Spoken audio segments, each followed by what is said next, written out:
বৃষ্টির দিনে ঠিক এমনই থাকে গ্রামের মেঘাচ্ছন্ন সুন্দর স্বচ্ছ আকাশ। অনেক সুন্দর লাগে দেখতে। আসলে এটা নিজের চোখে না দেখলে আপনি উপলব্ধি করতে পারবেন না। আমি তো আমার গ্রামের রূপের জগতে সত্যি আমি অনেকবার হারিয়ে যাই। একবার দুবার নয়, বহুবার, এবং হারিয়ে যেতেও চাই। আলহামদুলিল্লাহ, এই সুন্দর গ্রামে আমার জন্ম। তাই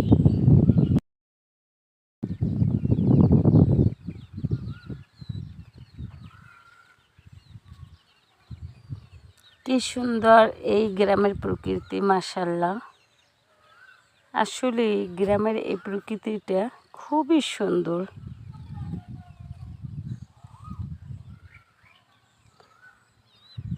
এই দৃশ্যগুলো সত্যি ক্যাপচার করে রাখার মতো, কারণ এটা দেখতে খুবই সুন্দর।